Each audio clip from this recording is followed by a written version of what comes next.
नमस्कार, मैं हूं आपके साथ निशा बाजवा चौधरी और मेरे साथ है मेरे सहयोगी रोहित पुनेठा। सबसे पहले हम आपको दिखाते हैं दिग्गजों की तस्वीरें जिन्होंने घर से निकलकर आज वोट किया और लोगों से वोट डालने की अपील भी की। ये तस्वीर आप देख सकते हैं। नागपुर में संघ प्रमुख मोहन भागवत ने वोट किया। सुबह के वक्त ही पहुंच गए थे वोट डालने के लिए। इसके अलावा दुष्यंत चौटाला ने वोट किया। केंद्रीय मंत्री नितिन गडकरी अपने परिवार के साथ वोट डालने पहुंचे नागपुर। प्रफुल्ल पटेल की तस्वीर आप देख सकते हैं। अनिल विज जो कि खुद अंबाला कैंट सीट से बीजेपी के उम्मीदवार हैं और हरियाणा सरकार में मंत्री भी हैं, वो भी वोट डालने के लिए पहुंचे हैं। तो सुबह से लगातार इस तरह की तस्वीरें सामने आ रही हैं जहां पर दिग्गज वोट डालने के लिए पहुंचे हैं, अपने मताधिकार का इस्तेमाल किया और साथ ही पोलिंग सेंटर से बाहर निकलने के बाद उन्होंने लोगों को भी जागरूक किया और लोगों से अपील की कि वो बड़ी संख्या में घरों से बाहर निकलें और वोट डालें।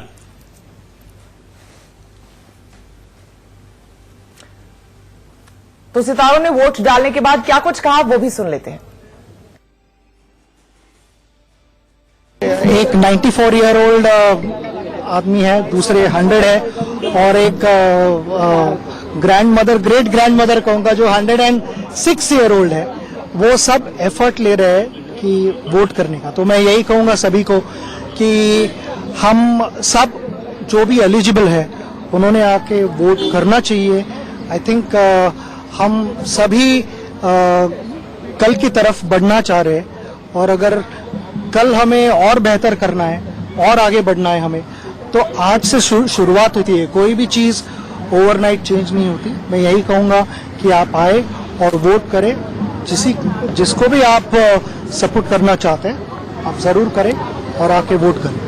कृपया आपके जीवन में ये जो आपका हक है इसे आप पूरी तरह निभाएं और आगे आए जीवन में और आगे आके आपका ये हक निभाए अच्छे से। ये ऊपर वाले ने दिया है, इसका ईमानदारी से आप जो है ये क्रिया किया करिए। जो हमें लगा कि रिस्पॉन्सिबल कैंडिडेट है, जो ज्यादातर से थोड़ी से सिर्फ प्रॉपर गवर्नेंस ही नहीं करे लेकिन रिस्पॉन्सिबल गवर्नेंस करें, उसे वोट दें। बिल्कुल, लेकिन इस बार देखा गया आरे का मुद्दा रहा, भारतीय सत्ता का मुद्दा रहा, ऐसे बड़े मुद्दे रहे जो लगता है कि लोकल मुद्दे पर ज्यादा प्रभाव रहे कि जी बिल्कुल। आई थिंक अगर स्टेट इलेक्शंस हो और हम लोग मुंबई के निवासी है तो ऑब्वियसली हम लोग जब सेंट्रल इलेक्शंस थे तब हमने वोट किया था उस आधार पर। But of course today it's right time of development also in the city and like we said responsible. आज मुंबई को मुंबईकर्स की जरूरत है क्योंकि जो भी हमारे फ्यूचर में होगा उसके लिए ये इलेक्शन बहुत इंपॉर्टेंट है।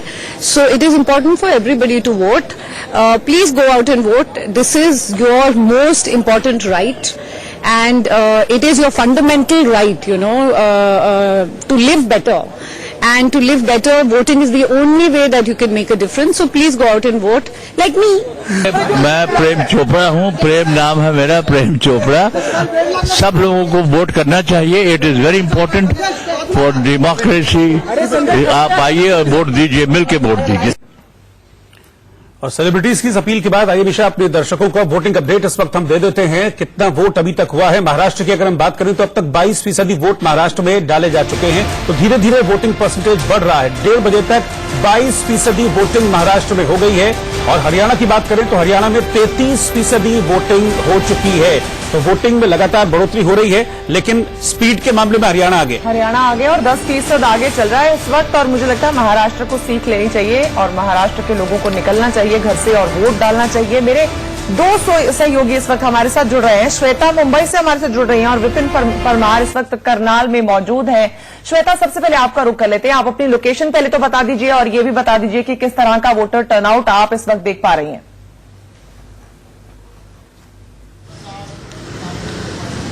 जी बिल्कुल, इस वक्त मैं मुंबई के जुहू इलाके में मौजूद हूं और यहाँ के अगर हम पोलिंग स्टेशन की बात की जाए, यहाँ पर हमने देखा है 30% ऑलरेडी यहाँ पे वोटिंग हो चुकी है। एक सवेरे से 6 बजे से यहाँ पे जितने भी मतदाता हैं वो लोग यहाँ पे आए, कतारों में खड़े थे और उन्होंने जाकर वोट करा। मतदाताओं के साथ जो हमारे कॉमनर्स के साथ यहाँ पे सेलिब्रिटीज का भी तांता लगा हुआ था। 1 बाय 1 करके काफी सेलिब्रिटीज यहाँ पर आए और सबसे पहले यहाँ पे पद्मनी कोल्हापुरी जी आई। उन्होंने अपना वोट डाला और उसके बाद माधुरी जी आई और इस वक्त हाल फिलहाल में रंजीत साहब अंदर गए हैं, वो वोट डालकर बाहर आएंगे और हम उनसे बातचीत करेंगे और जानेंगे आखिर किन मुद्दों पर उन्होंने सोच समझकर अपना ये कीमती वोट डाला है। और अगर इस पोलिंग बूथ की अगर बात की जाए तो यहाँ पर हर वर्ग के लोग हमें मौजूद नजर आए। यहाँ पर वृद्धावस्था के लोग भी थे, यहाँ पे जितने भी युवा हैं वो भी नजर आए। हमने उनसे भी बात करके ये जानने की कोशिश की कि उनके लिए ज्यादा बड़े इश्यूज क्या है, वो राष्ट्रीयवाद लेवल पे सोच रहे हैं या उनके लिए लोकल इश्यूज से निपटना उनकी प्रायोरिटी है। ठीक है, आपके पास हम लौटेंगे, जब रंजीत बाहर निकलेंगे तब लौटेंगे, उनसे बात करेंगे। लेकिन फिलहाल हम सीधा रुख कर लेते हैं करनाल की ओर। विपिन परमार हमारे साथ वहां से जुड़े हुए हैं। विपिन, वीआईपी कॉन्स्टिट्यूएंसी है क्योंकि सीएम मनोहर लाल खट्टर का ये विधानसभा क्षेत्र है, यहां से वो चुनाव लड़ रहे हैं दोबारा। क्या रिपोर्ट है वहां से?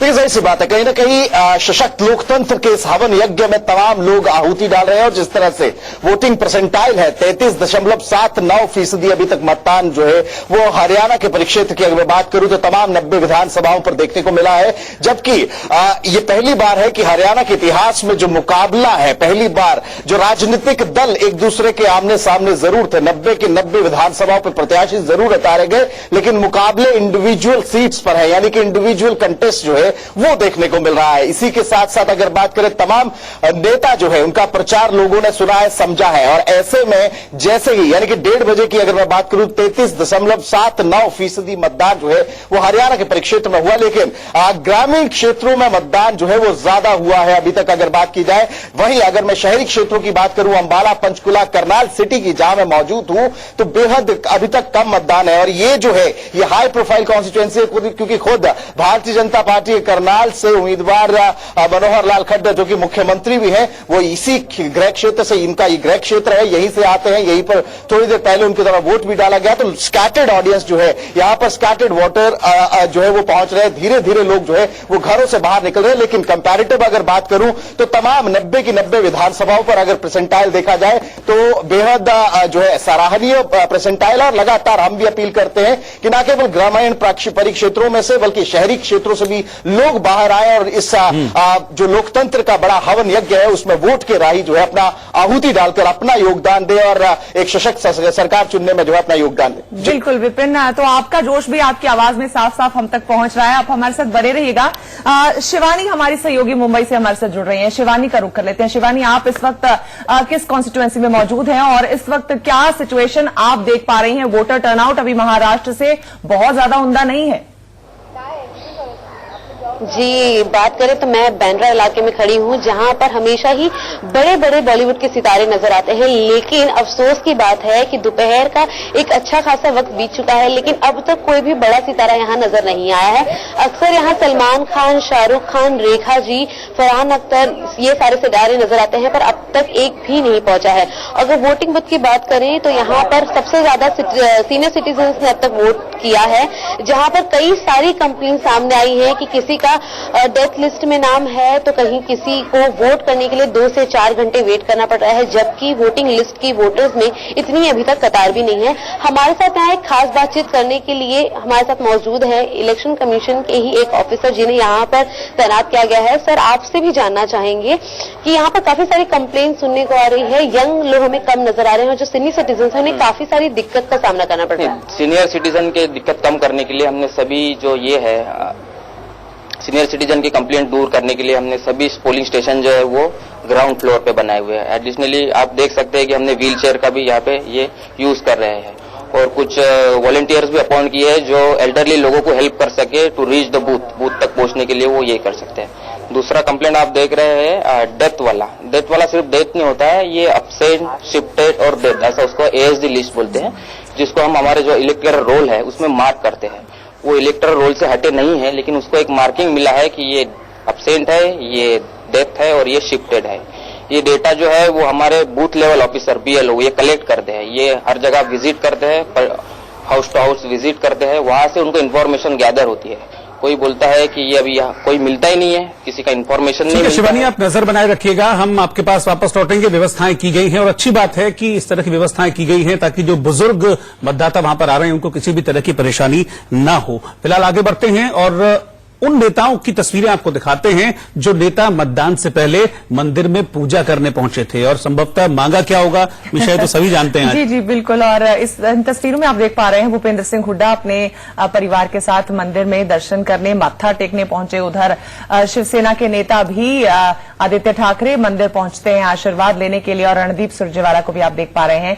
तो वोट के साथ साथ ऑफकोर्स दुआओं का दौर भी इस वक्त चल रहा है। सभी क्या मांग रहे होंगे ये सबको पता है, जग जाहिर बात है, और सभी दुआओं का सिलसिला करके उसके बाद वोट डालने पहुंच रहे हैं। तो ये तस्वीरें, कुछ और तस्वीरें आपके सामने हैं जहां जो इन्फ्लुएंसर्स कहेंगे हम इनको, सेलिब्रिटीज अलग अलग वॉक ऑफ लाइफ से, चाहे वो पॉलिटिक्स से हो या फिर वो खिलाड़ी हो या फिर अभिनेता, सब जो वोट करने पहुंचे हैं उनकी तस्वीरें आपके सामने हैं। बिल्कुल। अभिनेत्री पद्मिनी कोल्हापुरे को आप देख सकते हैं वोट डालने पहुंची हैं। बीजेपी की उम्मीदवार हैं सोनाली फोगाट, जो कि कुलदीप बिश्नोई के अगेंस्ट चुनाव लड़ रही हैं। वो तस्वीरों में आप देख सकते हैं गीता फोगाट, जो कि बबीता फोगाट की बहन हैं, जो चरखी दादरी से बीजेपी की कैंडिडेट हैं। इसके अलावा सुप्रिया सुले एनसीपी की नेता हैं और बबीता फोगाट को आप देख सकते हैं वोट डालने के लिए पहुंचे। समरेंद्र शर्मा हमारे साथ इस वक्त नागपुर से जुड़ रहे हैं और समरेंद्र, नागपुर भी जो है वो एक और वीआईपी सीट है, क्योंकि यहां से नागपुर साउथ वेस्ट से देवेंद्र फडणवीस कैंडिडेट हैं, बीजेपी के मुख्यमंत्री हैं। अभी वहां किस तरह की तस्वीर देखने को मिल रही है, कितना उत्साह है लोगों के बीच वहां पर वोटिंग को लेकर? जी देखिए, हम इस वक्त जो नागपुर साउथ वेस्ट मुख्यमंत्री की कॉन्स्टिट्यूएंसी है वहीं पर खड़े हुए हैं और उसके एक पोलिंग बूथ में। और जहां तक उत्साह की बात है तो बहुत ज्यादा जो पोलिंग परसेंटेज है उसको देखकर ऐसा लगता नहीं है कि जो वोटर्स हैं वो बड़ी संख्या में निकल रहे हैं। हम जिस पोलिंग स्टेशन में, मैं अपने कैमरामैन से कहूंगा कि वो थोड़ा नजारा यहाँ का दिखाएं, तो आप देख सकते लोग यहाँ पर आ जरूर रहे हैं, लगातार आ रहे हैं। पोलिंग बूथ जो है वो एकदम से खाली भी नहीं है, लोगों का आने जाने का सिलसिला चल रहा है। और अगर देखा जाए तो जिस पोलिंग स्टेशन में हम हैं वहां पर करीब 6000 वोटर है जो यहाँ पर वोट डालेंगे। लेकिन हम जो बात हुई उसमें अभी ऐसा लग रहा है कि 2-2.5 हजार के आसपास जो वोटर है वो अभी तक अपने वोट का प्रयोग कर चुके हैं। लेकिन बहुत अभी उस तरह रुझान यहाँ पर देखने नहीं मिलता। हमारे साथ कुछ वोटर्स भी हैं जो अभी अभी वोट डाल के आए हैं। हम उन्हीं से जानते हैं कि क्या आपने वोट डाल दिया, क्या मुद्दे आपको नजर आए यहाँ पर? मुख्यमंत्री का इलाका है। हाँ जी, वो तो बढ़िया है, पर सबको वोट देना चाहिए, टाइम निकाल के आना चाहिए। यहाँ अपन भारतीय का फर्ज निभाना चाहिए। क्या मुद्दे थे जिसको लेकर आप मन में सोचे थे, क्या होना चाहिए क्या नहीं होना चाहिए? देखो, सत्यता की तरफ है, सत्यता से ही चलना चाहिए सब, और जो भी कुछ है वो पब्लिक देखेंगी। आपने किन मुद्दों के आधार पर वोट किया है? नागपुर का विकास जो है वो इसी तरीके से चलते रहे, यही हमारी उम्मीद है आगे भी। ठीक है समरेंद्र, हम दोबारा आपके पास लौटेंगे ताजा हालात जानने के लिए। फिलहाल की स्थिति कुछ बहुत ज्यादा अच्छी नहीं है, लोग वोट करने नहीं आ रहे हैं और यकीनन उनको यही हमारी अपील रहेगी कि घर से बाहर निकलिए और अपने मतदान का जो अधिकार है उसका इस्तेमाल जरूर कीजिए। फिलहाल हरियाणा के पूर्व मुख्यमंत्री भूपेंद्र सिंह हुड्डा से खास बातचीत की हमारे सहयोगी दीपक भारद्वाज ने, वो सुन लेते हैं। भूपेंद्र सिंह हुड्डा हमारे साथ है जो कुछ ही देर में मतदान करने के लिए निकलेंगे, उनसे बात करते हैं क्योंकि चुनाव मतदान शुरू हो चुका है। हुड्डा साहब, लंबी लाइनें लोग लगाए बैठे हैं बूथों के सामने, तो क्या लग रहा है आपको, किस तरह का लोग जो है अपना मतदान का अधिकार जो है उसका प्रयोग करें और करना भी चाहिए, क्योंकि ये मतदान का अधिकार बहुत भारी कुर्बानियों से मिला है। आजादी की लड़ाई बहुत लोगों ने लड़ी है, बहुत कुर्बानियां दी, अपनी जानें गई हैं, जवानी जेल कोठरियों में गई हैं लोगों की, तो हमारे बुजुर्गों की। तो आज सबको अपना मतदान का प्रयोग करना चाहिए शांति से। तो ये थे भूपेंद्र सिंह हुड्डा, इनका साफ तौर पर यही कहना है कि अंडर करंट वो देखते हैं इस बार मतदान में, और जो है कांग्रेस पार्टी की सरकार इस बार प्रदेश में बनने जा रही है। रोहतक से मैं दीपक भारद्वाज, इंडिया न्यूज हरियाणा। तो भूपेंद्र सिंह हुड्डा की तस्वीर आप देख रहे थे, उनको सुन भी रहे थे, वोट डालने के लिए जा रहे थे। उससे पहले बातचीत की हमारे संवाददाता ने, और हमारे साथ मेहमान भी हैं स्टूडियो में। हमेशा मुझे लगता है कि एक रिएक्शन सबसे लेना चाहिए। अजीत जी, मैं आपसे एक शुरुआत कर रहा हूं। मैं हरियाणा की बात हो रही थी तो मैं हरियाणा की राजनीति पे ही आऊंगा। बिल्कुल पलट गई है हरियाणा की राजनीति। अगर हम देखें तो कभी जाट राजनीति के नाम से हरियाणा को जाना जाता था, और 3 लाल कहते हैं, बंसीलाल, भजनलाल और देवीलाल, उनकी तूती बोला करती थी, लेकिन अब सब कुछ जो है वो सिर के बल उलट गया है सब कुछ। अब बिल्कुल चौथे लाल मनोहर लाल आ गए वहां पे। हाँ। जो कि किसी उन्होंने एक तरीके से जो ना अपने को जाट नेता स्थापित किया ना गैर जाट नेता, वो उन्होंने कोशिश करी कि एक मैं न्यूट्रल नेता बनूं।